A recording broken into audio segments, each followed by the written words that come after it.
মোবাইলে যদি আপনি তালাক দেন আপনার স্ত্রীকে, সঙ্গে সঙ্গে তালাক হয়ে যাবে, সঙ্গে সঙ্গে কি হয়ে যাবে? তালাক হয়ে যাবে। সাক্ষী থাকার কোনো প্রয়োজন হয় না তালাকের জন্য। নবী সাল্লাল্লাহু আলাইহি ওয়াসাল্লাম বলেছেন, সালাতুন জিদ্দুহুন্না জিদ্দুন ওয়া হাজলুহুন্না জিদ্দুন। তিনটা বিষয় আছে যেগুলো মানুষ দুষ্টামি করে করলেও হয়ে যায়, সিরিয়াসলি করলেও হয়ে যায়। আপনি যেভাবেই করেন হয়ে যাবে। তার ভিতরে একটা হলো কি? তালাক। অতএব মোবাইলে আপনি স্ত্রীর সাথে রাগারাগের একটা পর্যায়ে তাকে তালাক দিয়ে দিলেন, এরপর মোবাইল ফোন কাইটা চিন্তা করলেন, হায় হায় করলামটা কি? বা কিছুদিন পরে মাথা ঠান্ডা হওয়ার পর চিন্তা করলেন, করলামটা কি?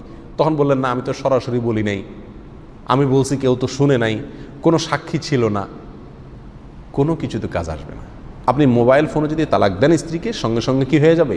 তালাক হয়ে যাবে। এমন কি আপনি এখান থেকে মোবাইল ফোনে তালাক দিয়েছেন, তার আগে স্ত্রী লাইন কেটে দিয়েছে, স্ত্রী শুনে নেই, তারপরও কি হয়ে যাবে? তালাক হয়ে যাবে। তালাকের বাক্য সরাসরি স্ত্রী শোনা কোনো জরুরি না।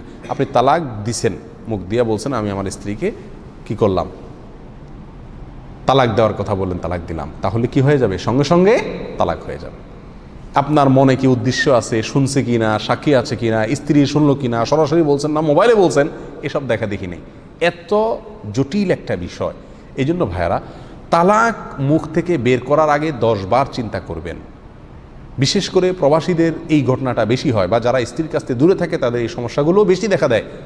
সামনাসামনি থাকলে স্ত্রীর উপর রাগারাগি হলে তো মারামারি কাটাকাটি করে গন্ডগোল করে আচার করে অন্তত কিছুটা রাগ কমানো যায়, কিন্তু দূরে থাকলে তো বেচারা রাগ কমানোর কোনো ঝাড়ার কোনো উপায় পায় না। মোবাইলটা আসার দিয়েও তো লাভ নাই, কারণ স্ত্রী তো দেখে না, দূরে আছে, নিজের লস। তো এই জন্য তালাক দিয়ে দেয়। অত্যন্ত জঘন্য একটি বিষয়। তালাকের বিষয়টি মুখ থেকে বের করার আগে 10 বার চিন্তা করতে হবে, ভাবতে হবে। এটা রাগের মাথায় হুট করে বলার মতো জিনিস না, ঘটে যাবে ছুরির মতো, এটা ঢুকায় দিবেন, কেটে যাবে, এরপর আপনি জিহ্বা কামড় দিয়ে কোনো লাভ হবে না। বেশিরভাগ লোক তালাক দেওয়ার পরে ফিরে আসলে আমাদের কাছে কোনো ফাঁকফোকর বের করার জন্য, কোনো ফাঁকফোকর নেই। মোবাইল ফোনে আপনি তালাক দিলে সঙ্গে সঙ্গে কী হয়ে যাবে? তালাক হয়ে যাবে। আল্লাহ তাআলা আমাদেরকে সাবধান হওয়ার তৌফিক দান করুন।